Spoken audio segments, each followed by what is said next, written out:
Welcome to our continuing series of virtual voices hosted by World Information Transfer and focusing on the United Nations Sustainable Development Goals.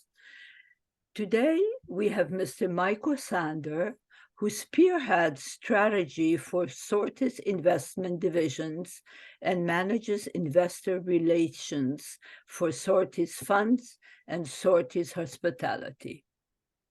He has over 35 years of experience in technology, finance, and real estate. His career is notable for extensive involvement in the tech industry, maintaining strong ties with governmental agencies to navigate regulatory landscapes. Over to you, Mr. Sander. Good morning, and thank you. It's an honor to be here at the World Information Transfer for Global Partnership and trying to drive towards global solutions. I want to thank my newest dear friend, Miriam Azram, for the introduction to the kind doctor. So thank you for this opportunity to share a piece about me and my story and how I think about the world. My objective today is just really to start with telling you who I am rather than so much about what I've accomplished. I think that one thing I try to do is I found myself as a young boy with eventually 7 brothers and sisters, 5 sisters and 2 brothers in Portland, Oregon. We weren't raised with a lot of money, but we didn't know we didn't have money. We had everything we needed. We had a strong faith and the best educations. And we were told principally to give even though you didn't have, and we were taught how to give more than you received. So we would collect food, we would put on plays, raise money, and give people things that didn't have things. And that started out as a very, as early as I can remember walking, that's what I remember that my parents instilled in us. I had resentments towards it because I didn't understand why I had to give. And that is the reality as a young child. And then at 8 years old, it hit me that there was a purpose. There was a why for me. But I would be puzzled by that for about several decades later. The why would be answered. But it was a lot of kicking and screaming and trial and error. My objective here today is maybe to probably get more out of this for me, because I get to tell my story out loud in an authentic manner. And hopefully there'll be some questions that I'll be inspired by you. So I will likely get more out of this than you do. But my hope is that in community, we can, drive a bigger narrative than each of the individual parts as ourselves. Again, back to Portland, Oregon, 5 sisters, 2 brothers, great parents, very close family. I went to great schools, was always innovating. When we put on the plays, the one thing I didn't tell you is that I was the concession guy, not the actor. So I was always behind the till trying to make the money. I felt it was kind of interesting that I didn't understand my CapEx expenses because mom would make the cookies, dad would buy the lemonade, and I would get to keep all the profits. I would learn quickly that that's not the way the world actually works. So growing up, I was constantly innovating and trying to make things better, and I would start to refine those skills as I got older. Attending Oregon State University, which is, primarily not a business school, even though that's what I graduated in. It's more of a scientific school. So I was able to be around, oceans, forests, technology in a very big way, robotics, what was then considered as an early adopter in AI, and I would follow that pathway all the way through school. And so I was able to innovate there. Found myself working for a senator in Washington, D.C. after I was a student body officer at Oregon State for the 4 years that I was there. I thought I was going to be a career politician. I got to Washington, D.C. I was fascinated. We were raising money for the homeless initiative. So many famous people waltzed in and out of that 7-Eleven Hart building in Washington, D.C. It was the who's who of that time. I would one story is rather interesting, and this gives you the gravity of the people that walked in and out of that office, because Senator Hatfield was head of the Senate Appropriations. So he was an important person in our government.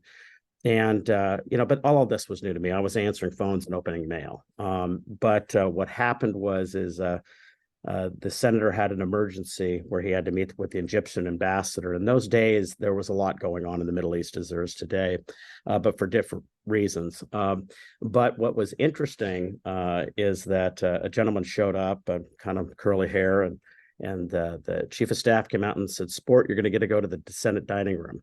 And I'd never gone to the Senate dining room by myself, and it's quite a privilege. So you get an official badge, and he said, "I'd like you to take our guest here." And I introduced me to Phil, and so I took Phil to the Senate dining room. So it's a very important person, but I'm not. We were taught not to really ask, but we were supposed to know who these people were.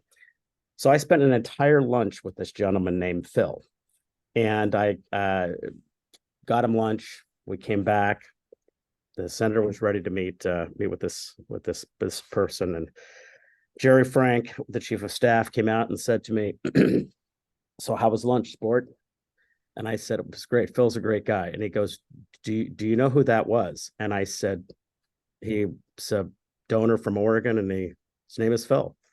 And he was the president and chairman of Nike that I just had lunch with, and I had no idea who he was. And I thought at that moment in time I was heading home, because that was one thing we were supposed to. Levels of detail in that office were really important. So that is where I learned, understand who you're with, understand the importance of a relationship. I think the benefit I got out of that is I didn't have nerves in that moment with that lunch. I had an authentic conversation. I would then come back around later in my career as a technologist.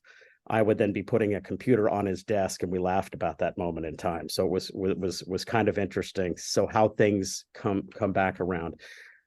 But one thing that I would tell you that in my life, my parents' influence and the working on the homeless initiative, when I was back there as an intern, we had to pick a topic to write our papers on. So I chose homelessness. We raised $280 million plus for the homeless initiative, and that was 38 years ago.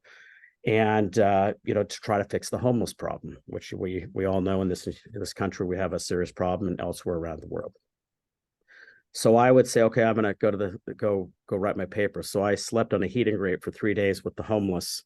For 3 days, I ate what they ate. I drank what they drank. I slept on what they slept on. It was the most fascinating experience, and it really changed the way I thought about the world. It also disappointed me, because I thought, if we can't fix this in the most powerful country, I'm not going to be able to do anything. So I was offered a permanent position to be in politics, and I turned it down graciously. And I went into the private sector and got into the technology business for the last 35 years. So understanding how to apply technologies to business concepts and organization is what I'm fairly adept at. And I surround myself with very good people, not just myself. I source the best and the brightest people I can possibly find. I will say that I've often said I'm not the brightest guy in the room, with gratitude, because I try to surround myself with the brightest people in the room so that I can learn, because I'm on a constant curious bent about how do I improve as a person, how do I improve in the conversation with the immediate person I'm having, and how do I improve the community that I'm involved with. As a matter of course, that would then put me on a trajectory that this is all about storytelling in order to fix complex problems in our world. Because with all the money in the world right now, depending on what you look at, it will take $127 trillion. And again, this is a varied number, so please don't quote me on that. But to fix the global challenges we have, and some will say we have too much by way of population. The world can only support 1.2 billion or 1.3 billion. Those numbers are off. So we have what we have, and we have to deal with what we have. And I'm so grateful to have had a lunch with the doctor and really get her understanding of what the canvas could look like and her perspective, spending so many years trying to address intentionality in a structure that could use improvement. So I look at structural improvement, and whether those existing structures that we're raised in, whether there are institutions, our governments, or whatever, how do we improve them? How do we improve ourselves? And how do we improve that community and that structure around us? So I look at this in a very fundamental way. Does a structure work? Whether it be your bedroom, your household, the earth, whatever. Does it work? And if it doesn't work, what, based on your experiential understanding, could you bring to the table without intention of getting anything in return? How can you improve upon that structure? And is there any benefit to that? And so I set out on a quest after I slept on that heating grate. They put out a missing persons to me for me when I slept on that heating grate because they thought I had gone missing. They thought I was in the Library of Congress and I was out on a heating grate. So for an important senator. So that again set the way I think about things. Like, I'm never going to be able to fix this, but could I and can I? So 38 years later, in 2024, we'll be launching the homeless initiative that actually can help fix the problem on a nationwide scale. And I say that it took me 38 years to get here. And I'm still going to be on that drumbeat. I'm very stubborn with when I start something, I'm going to figure out how to try to finish it. I may not have to be the name on the building or the person that fixes it or not. And I'd actually prefer that I'm not. I would rather be the person that is in the community. And I like to say that I'd rather be a fractional shareholder of a very successful enterprise than be a majority shareholder of nothing. And so that's how I approach everything, including my business investment thesis. So understanding who I am about, rather than hotels or restaurants or investment thesis, we can talk about that all later. And I would love to get into deep about those things, but it's really about how did I in the moment be inspired by the kind doctor who has been leading this for decades, this forum. And it's about how do we engage young people in structure and how do we get them excited and have hope about all this stuff that has to be fixed. The fear of the planet changing its dynamics because our species doesn't understand how to innovate in and around biodigestible tools and supplies and housing components and clothing and textiles and all that kind of thing. I think we're in a world, and what I have is absolute hope that we can get somewhere. And I think that the fears of that and the disruption in the world in terms of geopolitics and also AI, being afraid of everything. If I literally allowed myself to be fearful of everything that I read about every day, and I'm a very heavy reader, I get up at 4:30, I meditate, I read for about an hour, and then I do a little bit of a workout, and then I start my day. And I'm a happy person. I try to stay, thank you for another day. Tell me what you want to put in front of me, and I'm going to go do it. I have my checklist. I try to get through that, and then I say whatever you bring to me. And the world has begun to conspire to start to drop in people that are helping me with the things that I care about, and then it's allowing me to give more. So this is, you can be good by doing good. In other words, you can make money and still be giving more than you take. And I think that is not something I was really taught. I was taught about a race. And early in my career, it's about how do I get this and win these awards. So my office of 25 years ago was decorated with a lot of things and accomplishment and people. My things are not decorated with that anymore. It's about the things that inspire me, the people that inspire me, and my children's artwork. I mean, and how my wife inspired me. My wife and my family, and I have 4 children, and I have a wife that is arguably my superpower. She was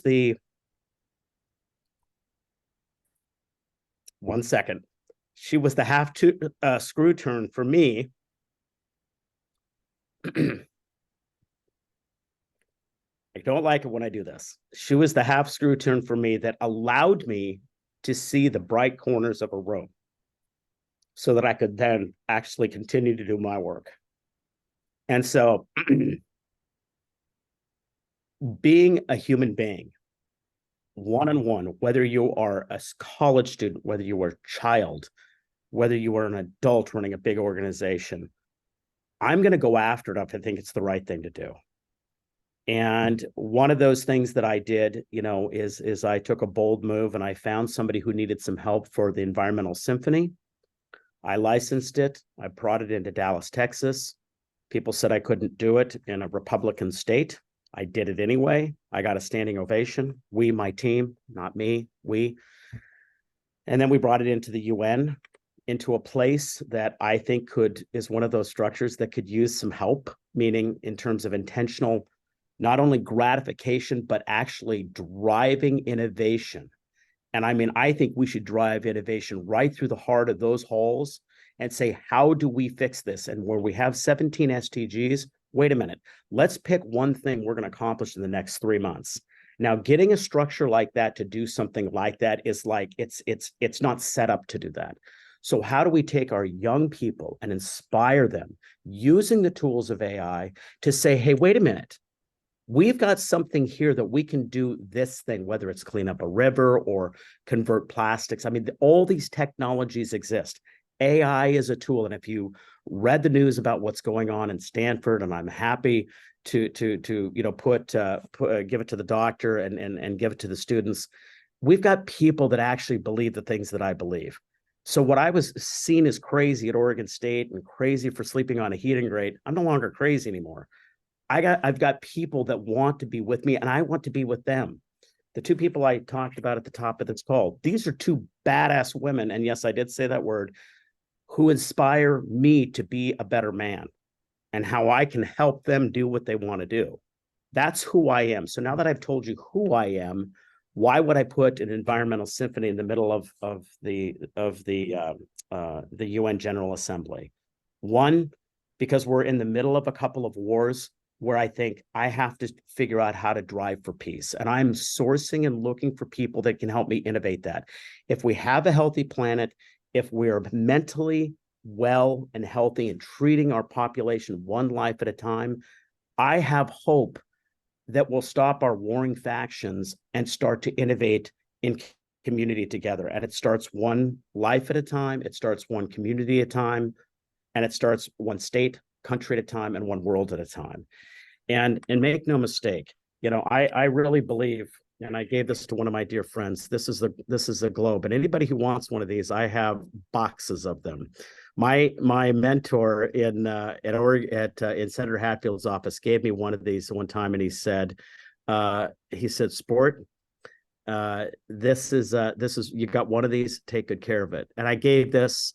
That was given to me many years ago, and I gave it to a very dear friend that's on this call, who I believe I've been waiting to give it to somebody for 38 years. And I just gave it to somebody because she spoke to me. She was the person I was supposed to meet. And I'm constantly looking at people that I'm supposed to meet to help me drive strategy and things. Building stuff is not hard. Getting yield on investments is actually not hard. When you've got great people and you're conservative and you tell the truth and you're authentic about that truth and that underwriting, you can do it. Trying to read tea leaves about all the systems and structures and trying to get a hedge or an advantage on things, that's great. That's not the way I operate. I would much rather take a team of the best people I can find, set an objective, and then figure out how to do something. So there was a spaceship that went up in the air, and there were some guys that were stuck up there, 3 of them. And it was made into a movie. And if you looked at the documentary and the movie, Ron Howard and Brian Glazer did an unbelievable job matching and aligning truth in history. And I'm going to get to a point here in truth in history in a minute, in our news cycles. Get our people home. They had to take the best of what they had, and there was no design for this thing. These people, there was certain peril of these 3 astronauts. And I look at that. So when you get stuck on a problem, get a dining room table, get the best people you can find, throw it all out there with pen and paper, the tools you got, the shovel, the pick, the whatever it is, and figure out how to come up with a solution. And the beautiful thing is, rather than be afraid, now we have AI to help us advance things. We can do drug development, not with $10 billion. I just did it with one of my companies. We developed an intro formula with $350,000 that's actually good for your body. I have case studies, several of them about this approach. Great people and honest and be intelligent and have an ability to disagree in the room. I'm not right about everything. I'm wrong about a lot of stuff. But what I am right about is I care. I love people and I'm honest, or I try to be with my opinions. And I want people to have differences in opinions. That's why I live in this great country. That's why I live on this great planet. And I believe, I have hope that there's something better out there. I think AI is maybe going to advance us much faster into our intellectual understanding and stimulation about why we should have women at an equal setting at the table in terms of finance, technology, and leadership. I want to elevate people of all races and cultures because they give me differences. My friends in Australia, India, Brazil, Africa, they are all different the way they think, but we have a common thread. We care, we love people, and we're honest. And I think that, to me, is the most important and compelling reason why I get out of bed every day. So from that, why an environmental symphony in the middle of the UN? I am trying to send a message, a teeny tiny little dude in Portland, Oregon, with a boutique private equity company, and is trying to, and a vice chair of a sovereign family office fund. I am trying to do the best with what I got. And so if we can start to work together, I will participate with anyone. I don't care if your title is president of a country, president of a Kool-Aid stand, or a young person asking curious questions. I'm still the 8-year-old kid that was inspired. I'm 60 years old. I'm four months, 3 days, and some hours into being a grandfather. And I'm a happy person about and excited about what the future might hold for us. So I think that as in terms of drivers, in terms of investment thesis, surround yourself with the greatest and finest minds that you can possibly find, and people that are willing to work with and go the extra mile. The second thing is just be honest. It's okay. I do not care who you voted for. Tell me who you voted for and why. I might even change my perspective. I'm okay with that. Tell me what you think about a war. I'm okay. I'm not going to exercise you because you think a certain way. Because those conversations, those tough conversations, are the precise conversations necessary for solutions to complex problems.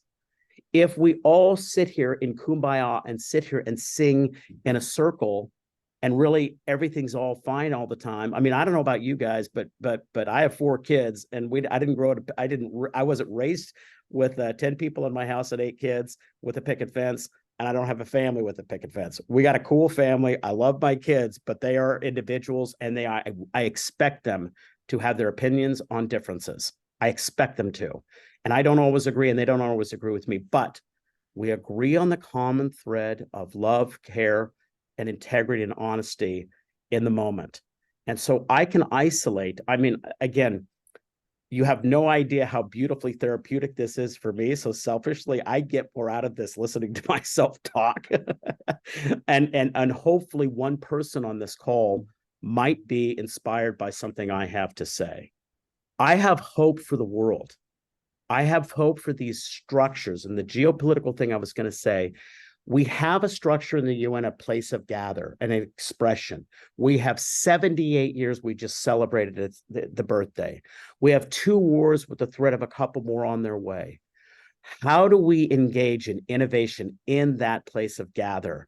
And how do we, and I'm challenging everybody on this call, and if we can figure that out, I'm signing up. I'm willing to help get out a pick, a shovel, raise capital, take time, whatever, to help inspire to the next stage of innovation as it relates to those hallowed halls, and truly drive towards a global peace initiative, a global health initiative, a global wellness initiative. We need each other's help. As countries, we need each other. We just do. People all were dropped on this rock in the same exact manner. The social determinants then would set us on a guide path for where we were going to go. And then that would then set us up for a course of understanding. But when you go, and one of the things I had my son do, as he graduated from college, my 3rd son, I have 29, 27, 25, and 16. And the 25-year-old, we sent him to Europe. And I said, when you come back, I want you to have perspective and appreciation for the country you live in. And he did. He said, Dad, it worked. He set his own course, his own agenda, his own schedule. And it wasn't some opulent vacation. It was about discovery. It's about going to the local mart, going to the local pub, listening to the local people, listen to what they think about Americans, learn about what you think about them. And he's got friends from all over the world now. And so his world perspective opened. And so I think that getting perspective is truly an important piece here to this equation. Build your community one great person at a time, and you'll know it. You'll start to hone those skills like you can't believe. Be a sponge for information, right, left, in the middle, whatever. Read, understand, and meet people exactly where they are. That's been my benefit. I don't judge you. You can come into my room. There are only a couple of criteria. Don't take my stuff. Don't lie to me. And come in with an intention of being who you are. And it's really funny. I've learned that and constantly learn that through the people I've met in New York. I have pages of notes that I've written since I've been here. I've been here for 2 days, and on the people that I have met and how they've inspired me. So I'm literally trying to take information, delineate it, and then apply it to structure that actually makes sense. I have hope for structures like United Nations. I have hope for our governments, but we have to do a better job at getting, again, women to the forefront to help us with these problems quickly. And I think we also have to apply technology in a much more rapid fashion. And I think with that, I think we have a terrific amount of hope for a different world. So with that, I would pass it to you, Doctor, and any questions you might have for me. Well, thank you very, very much for a very inspiring presentation. It is wonderful how you have utilized your background, your education, and your seeking for integration and honesty to achieve the goals that you have wanted. And we will have a lot of questions, so we're going to go to Susie for questions. Thank you. So why did you decline the position in the public sector? And could you speak a bit about how the public and private sectors could work together to resolve socioeconomic and environmental issues? Great question. It was a very serious decision I made at that time. So after sleeping on the heating grate that I spoke about, Martin Sheen, and I, without name dropping, I'll tell you how I was exposed, and Jane Fonda put on a play in Washington, D.C., and it was about Michael Stoops and Mitch Schneider. And it's a known movie, so if you look it up. And I ran the mall in Washington, D.C. What I didn't know is that I had red sweatpants on, a white T-shirt, and a blue Nike top. And so I looked like the American flag. I did not do that on purpose. I wouldn't know that until the photos came back, and that's what happened. But I ended up at the play. I ran the mall, and the play was going on. I had met Martin Sheen, who did it, and I ended up pushing the cart, through the mall with him after the ending of the play. In that very second, I thought, if an actor, if a president, if a senator, and if all these people can't inspire people to make systemic change, how am I supposed to do it, and why me? And that's why I left. I didn't have the confidence that I could make a difference. I mean, at that time, 14th and Lincoln in Washington, D.C. is now a very beautiful area. But when I lived there, that was the difference between absolute wealth and absolute poverty. And if you know the history of Washington, D.C., it used to have some very, very poor areas that were in and around those structures. So to me, the structures were failing. We had a mayor there that had been convicted of some unfortunate stuff, and then would be then reelected. So again, it didn't make sense to me. I thought, if this is how this really works, I'm just going to go make money and then maybe make enough money to help fix the problems later on. So that's the reason I left. I didn't think I could do anything. Thanks for sharing. And to the second part, how do you think the public and private sector can work together to resolve socioeconomic and environmental issues? Great question. Desperation. I think we're in a desperate state of change right now. I think people are beginning to realize it on both sides of the aisle. I think that the extremists are starting to be outnumbered by the populace. I'm part of the populace because I want to help all people, including those other people. I don't think they realize it or know it yet. But if we don't come together in community, both in the public and private sector, I think we fail miserably. I think that the simple fact that if you look at the technology to isolate a specific instance, they were trying to legislate and control technology. Well, look at what has happened with the major technology companies. They've gone right past our ability to legislate. So in other words, they passed it, yet they're trying to reverse order the legislation, and now they're trying to control AI. Well, that's not going to happen. AI is going right past all of us right now. It's whether we like it or not. So you might as well become its friend. And I think that on that basis, refinement of applied technology to our current structures and help automate government and structures, the UN, and help them innovate on a faster basis and legislate on that basis. I think that's the hope. So where you get a true public-private. However, I think it's not going to be government money that helps fixes these problems. I think private sector, family offices in particular, are going to be really the meat on the bone that's going to make this possible. How do you think we can combat the homelessness problem? Many people come up with their own solutions, but it's a very complex issue. Have you seen any potentially effective solutions? Well, as I alluded to, I have developed something called Hope Data that I've worked on for 38 years, and I've been to many homeless shelters around the world. In the United States, I've seen the varying programs that work. The faith-based community development programs that help. The shower carts, the clothing carts that go around to the camps, providing tents for people. Unless you can get to the source, the root of the problem, and that's the life itself, and understand within that population the life, it's very difficult to address the problem. So what I did is I went on a mission to understand that, and it really comes back to a data-driven understanding about who that life is and why they're there in the first place, what drove them there, and how to deal with it. Now, one unintended consequence of the Reagan era was when he privatized. Now, I'm not blaming the president. I'm just saying he thought the mental health institutions should be, have the states take control. What happened is the states didn't pick up the slack, and unfortunately, it created an even worse homeless problem than already existed.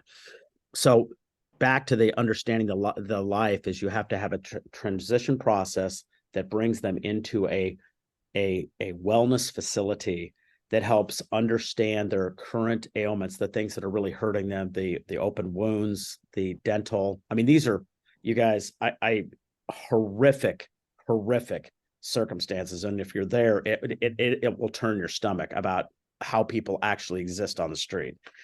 It's not just in a tent and a little wet here and there. It's pretty sickening. And there's other problems which I won't go into on this call.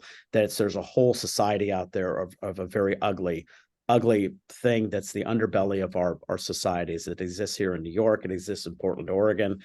And so understanding the life, we have 5 years of data now, data-driven understanding across several homes in the Pacific Northwest that I've partnered with. I built technology around it, so you have a digital aid to it, so that you can take the life all the way from lifting off the street into, and there's some finesse there because there's several people that don't want to come off the street for a lot of reasons, but that's another longer conversation. But we have a written program for how to deal with this.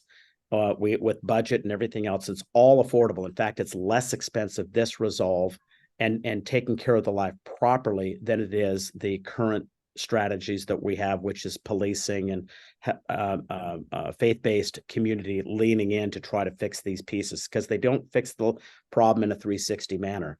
So transitioning into an area either we're going to permanently have to house that life because that person has a name, but they may have some mental incapabilities, and that's something that we just have to handle as a society. It's not a handout. It's just they can't survive. There's no family. There's nothing there. We have to take care of that person, and there's a way to genuinely do that. There's a whole new asset class here for building those structures too. So there's an economic benefit to actually fixing the problem. Again, you can do good by being good. Okay. And this is that same notion. And I've applied that to even the economics of it. The other thing is then you take the other life, if there's a chance for that, they can have things like a bank account, home ownership, fix any of the nefarious things in their history or their background. All of a sudden, you're going to reduce the expense of the incarceration level. We are the highest in the world. And all because they offend oftentimes just because they want a place to sleep and you'll see the crime rates go up when it's either too hot or either too cold. It's because people want shelter and they want a bed and a place to sleep. I mean, that's a strategy. So let's take that strategy away and let's give them something they can be comfortable with so that they can have a home ownership, a credit card, and eventually when you see a life reemerge, there's nothing like it. I mean, it brings tears every time I meet that person, and every single person that graduates from the program, I go and meet personally. So I get to see these stories. I get to witness that person in renewal, and it's really fascinating. It's really gratifying. So it's really a 360 view, transition off the street all the way through the collective services, and it's called Hope Data. So it's a full program, and again, happy to share that platform with the entire group. But it's a solution, and it will work. So, thank you. We would love to take a look after. So appreciate the details. What advice would you give to individuals looking to pursue a career in investment, M&A, capital market deal structuring, based on your extensive experience in these fields? greatest time ever. Right now, I mean, with the tools of AI, with understanding the capital stack, we've got, again, existing structures. And this has to do with work-life balance. There was a certain strategy for getting into finance and what that looked like in the United States. And there's this traditional pathway of going to one of the biggest shops and being an underwriter or an analyst or something like that, coming from a very good education. Very good education is still important, but the way we are educated is going to change dramatically in the next couple of years, the way we're even educating in D1 schools. So that piece of it's going to change. And I think for the better. You're going to have access to a lot more experiential kinds of things that will really ingrain you and tie education together. Why does art matter in finance? Well, it doesn't currently, but it does when it comes to putting deal structures together. They're very important. Those right and left brains or skill sets are quite important. So what's interesting is I think that you're in an exciting transition time of solution. I was with two young people last night at the dinner, and I mean, I was so fascinated about what was coming out of their mouth, because I want to rewind the clock and be with you folks, because I think that what I would advise is definitely have mentorship. If you're a woman, get women that are mentors in finance. Because they will tell you the school of hard knocks, they will tell you what they did differently, and they'll tell you the path they think works. So that mentorship is number one. Programs like this, I mean, are so invaluable. What the doctors put together here is perspective. So mentorship, perspective, and certainly education, and read everything you can, because these structures are going to change from the current structures of finance to new and improved opportunity structures. So some of them will be knocked down and completely replaced. I mean, if you look at office, for instance, office is a disaster right now. Well, I wouldn't say globally, but mostly in the United States, it's a challenge. So what do? Do we go multifamily? Do we repurpose? Do we tear it down and build something else? What do we do with it? So that is something that has yet to be solved. It's being solved, but that tidal wave is coming. So read everything, get good mentorship, great education, and ask a lot of questions, be curious. And I think that, and listen to how it was done and how it could be done. And I think how it could be done, I think, is the most exciting piece of this, because I think that the way the capital stack is currently, you're educated for the capital stack, I think that's going to change drastically in the next couple of years. And it's going to be very opportunistic. You would never have opportunistic real estate like we do from the standpoint of experiential. But where you have, a restaurant that's matched with a hotel, that's matched with the brands that are owned by the same group. I mean, so this whole experiential community build conversational thing is really kind of a younger era that's really kind of affecting my age bracket and beyond. So I think that's how I look at finance. Very exciting time. Given your involvement in tech, what trends or areas within tech do you believe present significant investment opportunities in the coming years? You mentioned Gen AI, any other areas that you think are interesting to look at?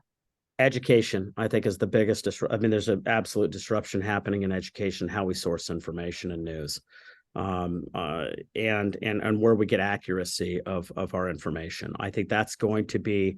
I think we see a disparity in how we're educated in news and that sort of thing. So I think that technology is going to be a big headline in the coming year. I mean, I don't think years. I mean, it is changing right now.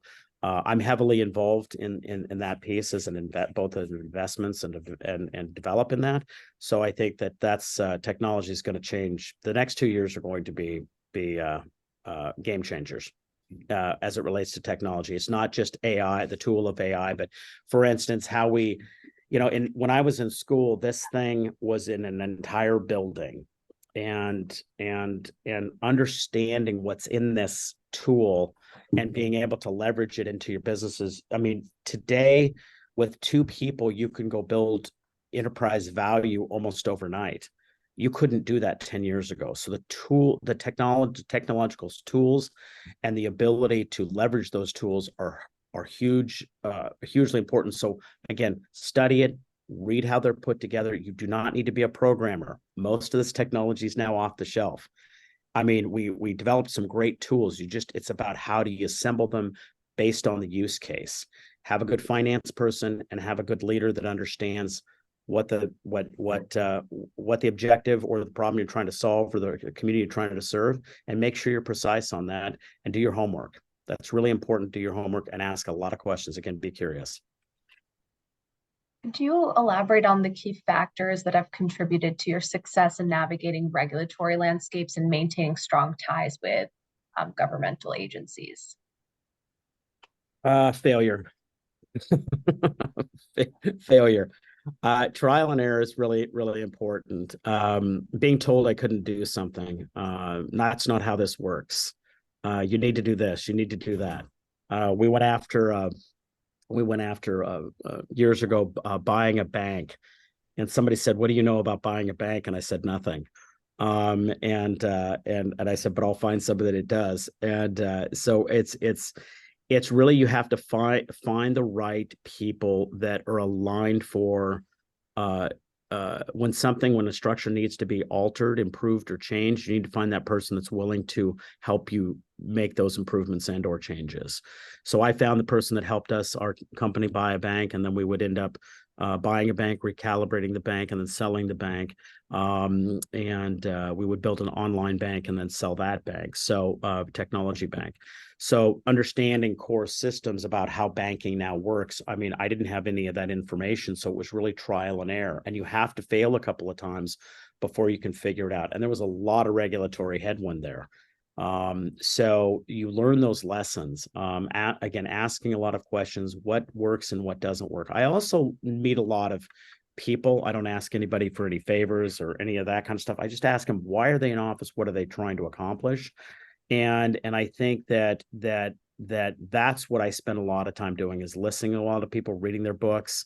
It helps me understand, how to avoid potholes and failures, and maybe not to do it that way because 10 other people have fallen into over that same cliff. Maybe if I just took what they were thinking up to a point and then saying, you know what, I'm going to turn right at this point. That's how I think that you deal with regulatory hurdles, because I think regulation is even trying to figure out regulation. I mean, we are overly regulated in how we do what we do, as opposed to trusted systems and circumstance. We've got a lot of check and double check and double check and double check, to the point where it gets so confusing. If you looked at an org chart of our federal government, and you could look it up, it's fascinating. And it's no wonder it's so hard to get things done when there's so much inefficiency and slack in the line. Our healthcare is built like that. Many of our companies are built with extreme inefficiencies and duplicative behaviors. How do we use technologies to actually narrow those cycles of decision making, get to authentic drive? Going back to the UN, how do we set an initiative to where you could have an innovation class and do something in 3 months? Is that possible? I don't know. I just threw it out there. But maybe somebody on this call will think about it and go, hey, I'm going to take that one up. So I think that's how you do it, is you meet a lot of people. I'm introduced to a lot of people. I talk to a lot of people. My experience back in Senator Hatfield's office was I was exposed to a lot of people that I kept. When I get a relationship, I keep them. I don't cycle through relationships, but I'm very measured about those relationships.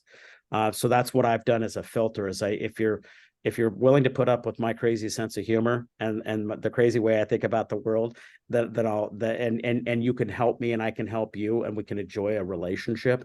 That's how I get to those places of understanding. So that's what helps me navigate some of those pieces and parts. Really interesting, especially the point you made on like being collaborative and inclusive, but then efficient. Like, how do you get to those decisions quickly in a government context? And hopefully technology will help. The next question is kind of theoretical. So the way we're exploring more holistic approaches to medicine and healthcare services, rather than combating one single problem, looking at a person more holistically to kind of come to a solution.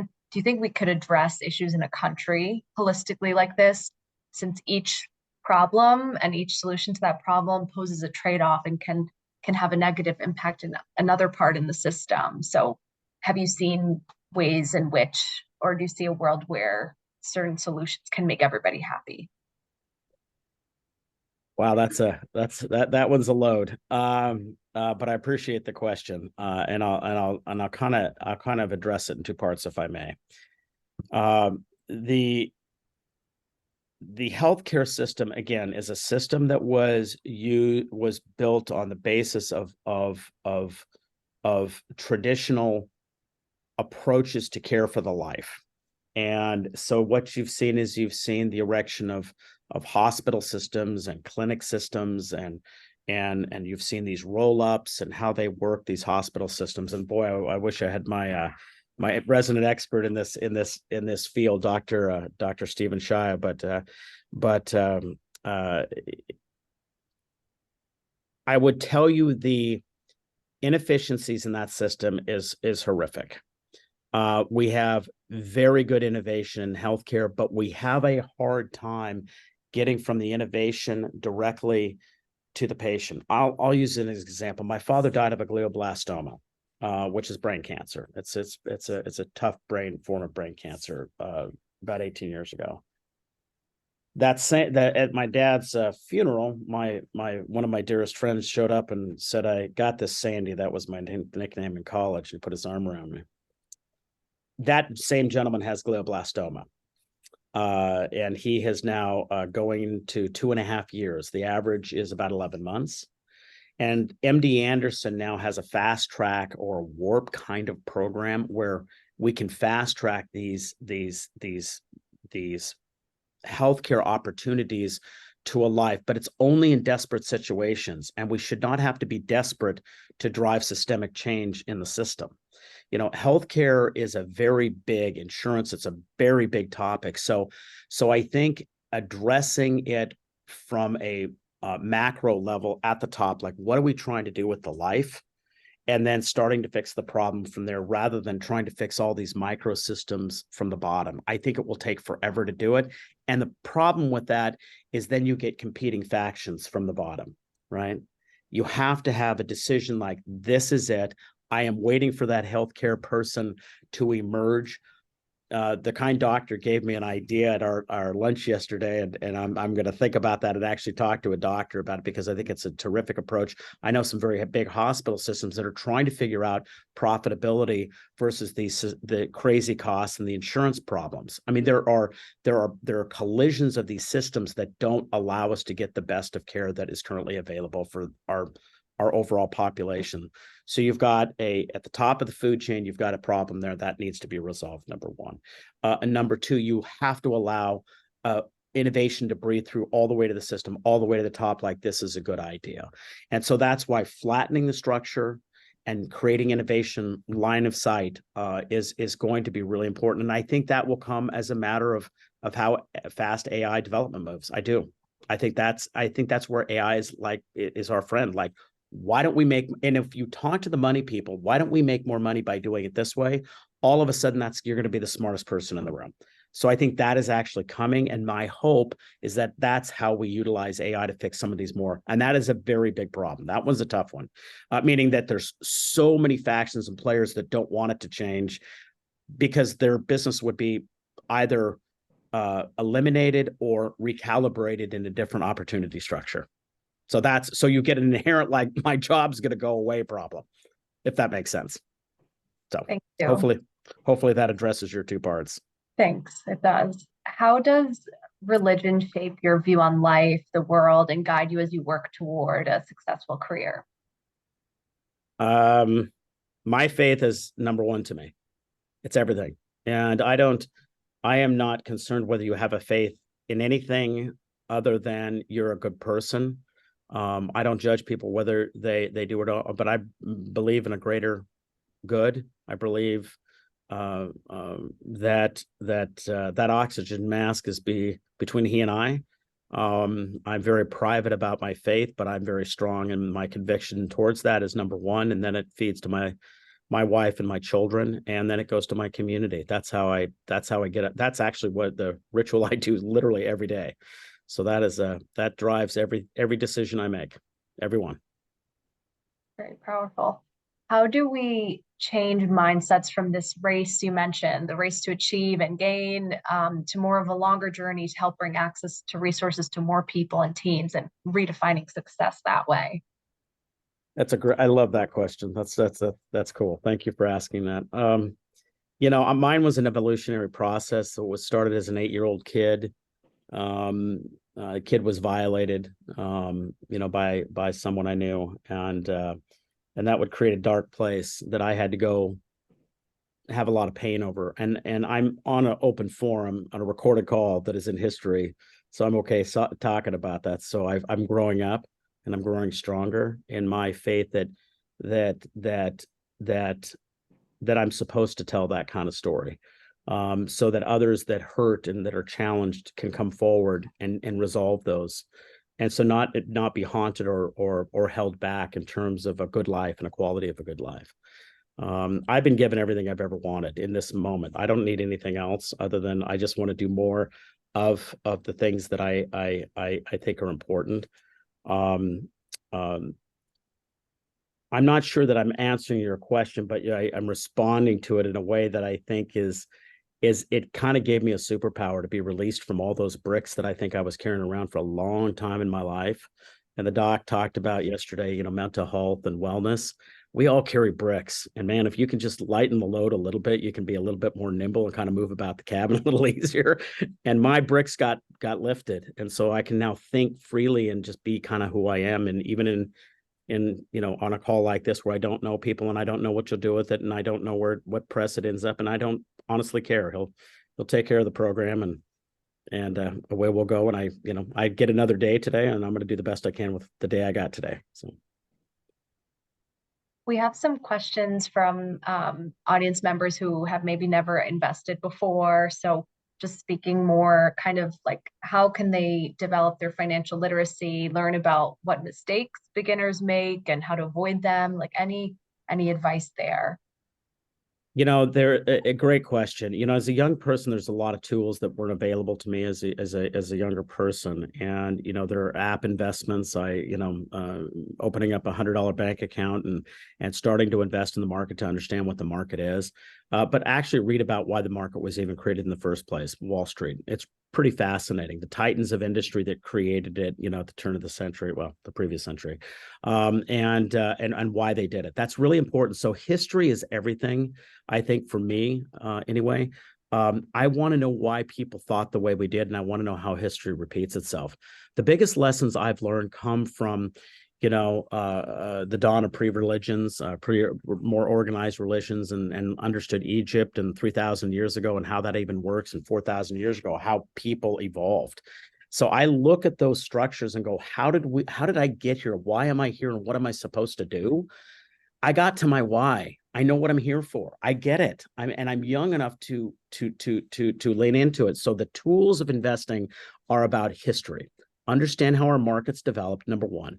And it's not, and there's simple stuff to read. It's a few pages. It's not novels. Don't do that.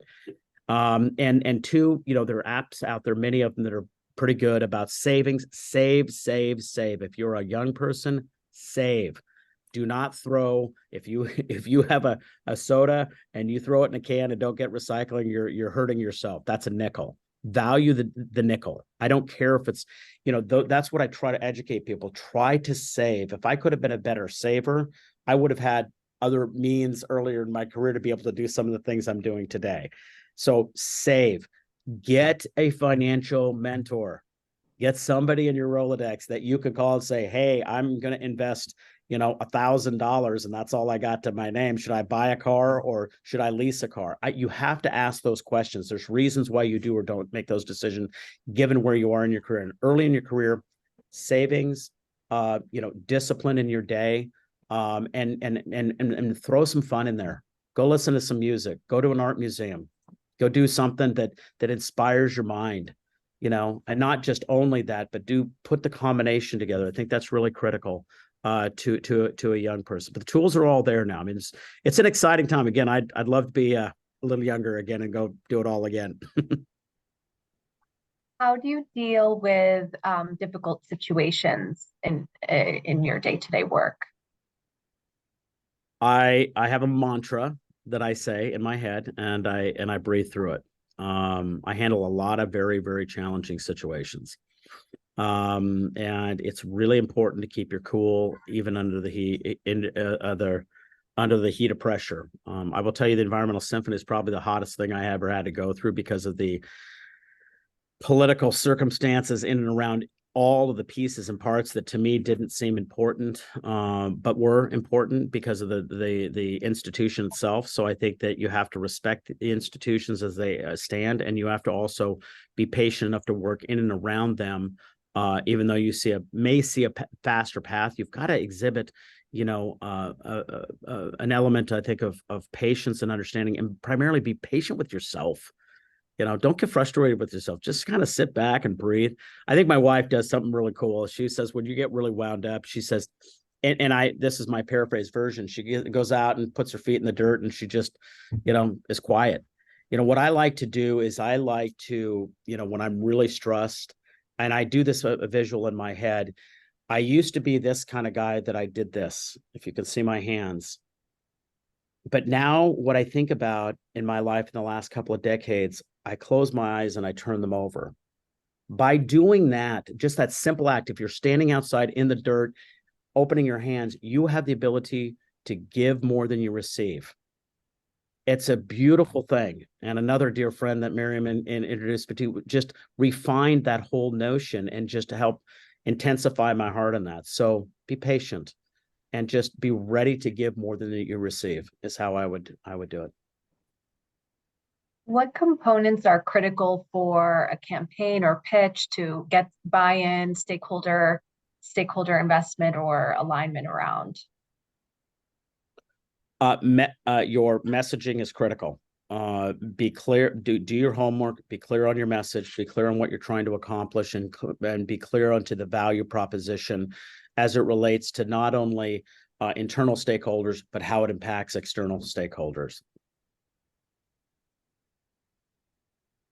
Can you share a specific example of a challenging environment that you managed in your career, leveraging the ways that you mentioned? Buying a bank. It was not easy. Pretty much every real estate, every deal is hard at some level. It has level of complications. Building businesses is not easy. Again, that's why the criticality of the people with you is so important. And that's been progressively easier because I've been more selective of those people.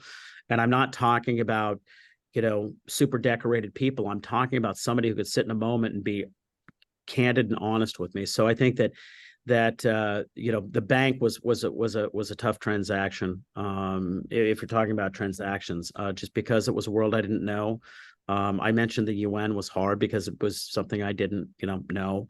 But I'm not unwilling to make myself a little uncomfortable. And I would give you that some sage advice.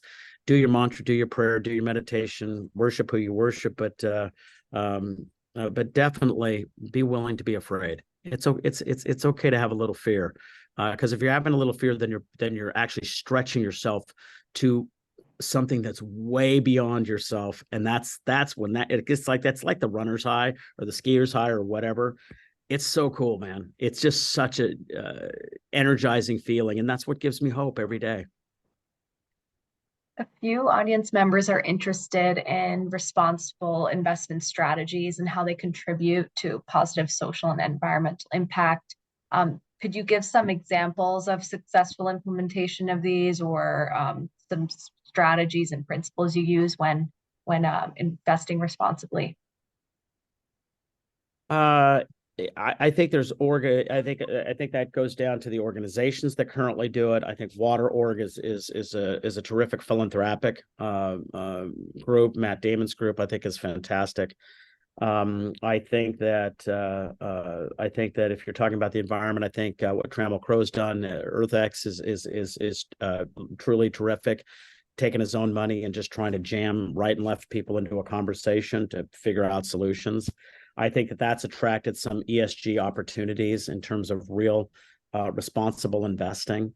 I think you're starting to see a moment in time of transition. Energy transition is, we're both, it unfortunately gets politicized. And if we can get past the politicization of it and really just come up with a playbook that sounds reasonable, let's go do that. So I think that is, do your homework.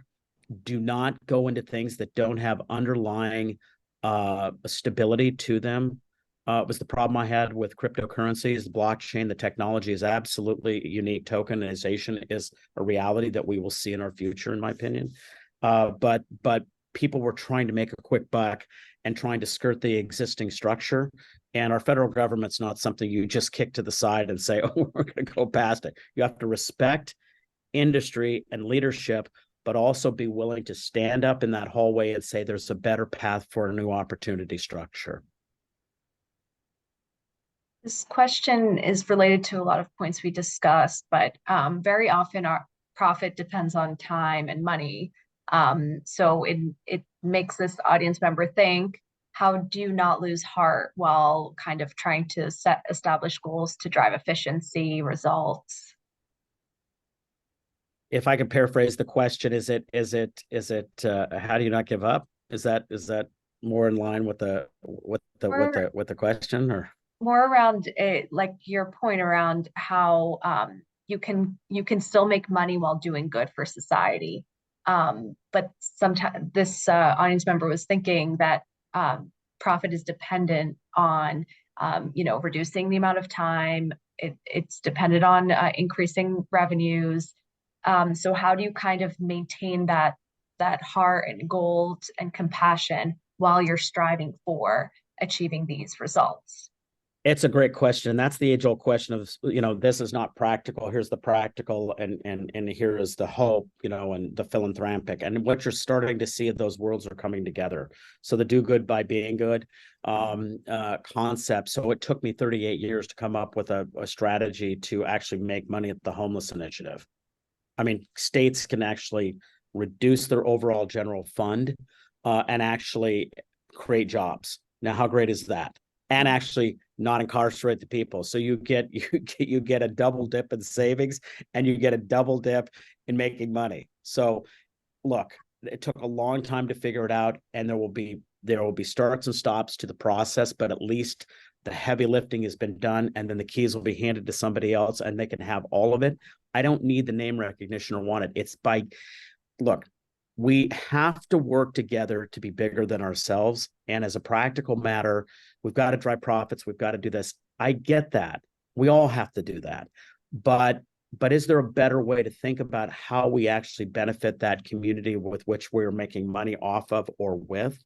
And I think that that's the challenge, and that's where you have to have the greatest and best minds that think in this authentic manner, rather than I'm going to drive to. I was that way in my career. How do I drive to make, the most money, or a house or a car or whatever it is, right? Or the vacation. That wasn't satisfactory to me, not my DNA. It didn't make me happy. I was finding that it was just empty with stuff. And in happiness is driven from community, man, and relationship. So I think if we can find those great people, they help us with those solutions. Thank you very much. I'll turn back to Dr. Durback to close out. Thank you very much, Susie. I just there were two things that came into my mind that I usually use with my work. And I usually say fear and regret are the thieves of tomorrow. And many of your answers dealt with that issue, and to what extent, when we're afraid, instead of resolving the issue, we just keep on repeating the same mistakes that we continue, which prevents us from moving on. So whether it's spiritual, or having a wonderful wife, or having a wonderful home life, whatever it is that it makes an individual able to move on and resolve the fear issue, helps a great deal in their life. So thank you very, very much for a very interesting presentation. And we wish you a wonderful continuation of your strategic involvement in resolving huge issues, including homelessness, which I have my own opinions on. But we wish you success in whatever you do. And thank you very much for coming, and have a very, very good week. Thank you, Susie, again. Bye-bye. Thank you all.